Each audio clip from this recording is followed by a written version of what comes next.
Bismillahirrahmanirrahim. Assalamualaikum warahmatullahi wabarakatuh. Perkenalkan, saya Nafiza Elmawada dari NIM 112203600101. Saya di sini akan mereview buku yang berjudul Metodologi Tafsir dari Masa Klasik hingga Masa Kontemporer. Buku yang ditulis oleh Prof. Dr. Andes Abdul Hadi, MAG, yang berjumlah 285 halaman. Buku ini juga terdiri beberapa bab yang mencangkup bab pertama yaitu pengertian tafsir dan sejarah perkembangan, yang bab kedua yaitu sumber-sumber tafsir, bab yang ketiga yaitu perkembangan metodologi tafsir Al-Quran, yang bab keempat tentang aliran-aliran tafsir, yang kelima yaitu kaidah-kaidah dalam metodologi tafsir. Tafsir merupakan ilmu yang sangat penting untuk memahami ilmu Al-Quran bagi kehidupan manusia. Tafsir ini juga berfungsi untuk menerjemahkan. Tafsir juga tidak hanya sekedar menerjemahkan, tetapi juga melibatkan sebuah bahasa atau konteks dari sejarahnya. Kedua, ada sejarah perkembangan tafsir. Sejak masa Nabi Muhammad, tafsir juga sudah dilakukan dengan dua cara. Tafsiran pertama menggunakan wahyu dan penafsiran kedua menggunakan ijtihad. Lalu masuk ke masa para sahabat. Penafsiran dilakukan untuk mengacu kepada penafsiran riwayat Nabi dan pengalaman merekanya sendiri gitu. Lalu seiring berjalannya waktu, metode tafsir ini itu berkembang jadi lebih sistematis, dan munculnya tafsir di Al-Matsur dan di Al-Ru'yah.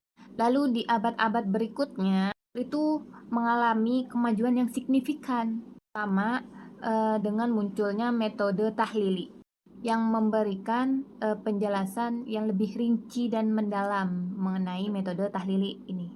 Dan ketiga, ada aliran-aliran metode tafsir. Di dalam perkembangannya metode tafsir, muncullah aliran-aliran yang berkembang mempengaruhi cara penafsiran. Nah, beberapa aliran-aliran diantaranya yaitu aliran Mu'tazilah. Mu'tazilah ini dia menggunakan penggunaan akal dan rasio dalam memahami pemahaman penafsiran Al-Quran. Dan yang kedua ada aliran Syiah. Sedangkan aliran Syiah ini itu berfokus pada legitimasi doktrin logis mereka gitu.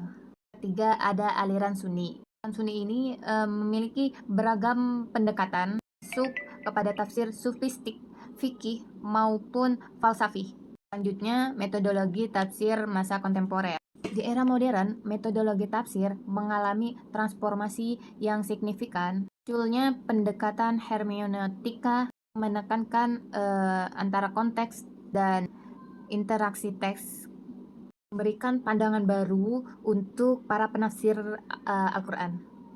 Mufassir kontemporer di Fazlur Rahman dan Nasr itu mengusulkan bahwa pemahaman atau pendekatan penafsiran tafsir itu untuk lebih fleksibel, yang memungkinkan penafsiran Al-Quran itu untuk tetap relevan dengan tantangan zaman sekarang gitu.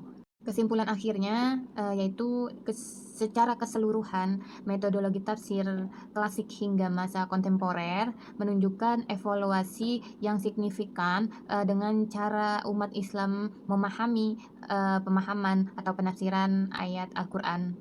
Dari penafsiran yang bersifat tekstual dan literal, kini tafsir telah berkembang menjadi lebih kontekstual dan interaktif, memungkinkan umat untuk mendalami atau menggali yang lebih mendalam dan lebih relevan dengan kehidupan sehari-hari. Dengan demikian, tafsir bukan hanya sekedar sebagai alat untuk memahami teks suci, tetapi juga sebagai panduan dalam menghadapi tantangan zaman dan permasalahan sosial yang kompleks.